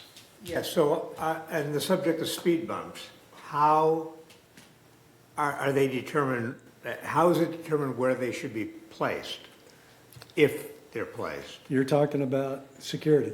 We have one big area in our area, as well as United has one in theirs. It's like a raceway. And Well, I'm talking about my street where they drive 60 miles an hour Yeah. up and down that street. yeah, if you have situations like that, you need to call the chief of security's office, give it to his assistant, and she'll feed it into what he's considering. Okay. All right, moving along, GRF Energy Committee, Director Rain Short. That committee had its inaugural meeting last week on March the 9th. This is actually a potentially very exciting committee because it consists of representatives from each of the mutuals as well as GRF, looking at a comprehensive approach to the energy issues we're facing. Most of the discussion centered at that point on solar panels, but we shall see where that goes. And the next meeting will be May 18th at 9:30 in the boardroom, and we'd just love to have lots of people there, so feel Thank free you. to join us. And finally, Land Use Ad Hoc Committee, Director Hopkins. Thank you, sir. This is a brand-new committee for GRF. It has yet to meet, and so the first meeting is March 27th, 2026, at 10 a.m. in the boardroom, and I am as anxious as you are to find out what this is about. Thank you. All righty, we now move to future agenda items. We have a number of items that have been taken care of. We have 3 that are coming forward next month. Is there anything else for the future agenda items at this point? Hearing none, we'll now go to director's comments. I'll start on my far left, and Director Hopkins, you're up. Great meeting, Mr. Chair. No comment. Thank you. Director Parsons. No comment. Director Park. No. Director Rain Shostak. My only comment is tomorrow afternoon at 4:30, right here in the boardroom, is one of our new resident orientations. And although you are expected to sign up in advance, we would love to have you there. It's more important that our residents and our members know what's happening. And it seems to be a lot of information. And the best part of it is when people are there, they ask the questions that we then can answer. We don't know what people are really concerned about. So we urge you, if you haven't signed up yet, come. You can sign up at the door. And again, 4:30 tomorrow afternoon and runs till about 6. Director Karimi. Thank you, Mr. President. I just want to let everyone know that Thursday is the first day of spring, and that's the Persian New Year. And I want to, say Happy New Year to everyone that celebrate the first day of spring. Sure. Thank you. Director Johnson. No more comments. Director Fox. No comment. Ms. Laster. Ms. Michaela. All righty. I would like to say the following. Oh, Peggy. Peggy, comment? No comments. Thank you. All right. I'd like to say the following, that Craig Wayne should be joining us next month. He is looking like he's returning to full health after being gone for 3 months. In fact, today he's supposed to be going home. So we want to wish Craig a full recovery and look forward to having him back here. I also want to thank some board members for stepping up and helping out with various things, such as Donna, who's now taken over many of the new resident orientations. Thank you. Director Parsons, you are in the process of working on some articles for the Breeze. Director Johnson, you've stepped up and volunteered to help out and take place when other people can't participate. So I want to say thank you to you folks, and I want to thank the staff, as usual, for the great support that they provide. And to everybody else, happy St. Patrick's Day. Have a wonderful day. See you next month.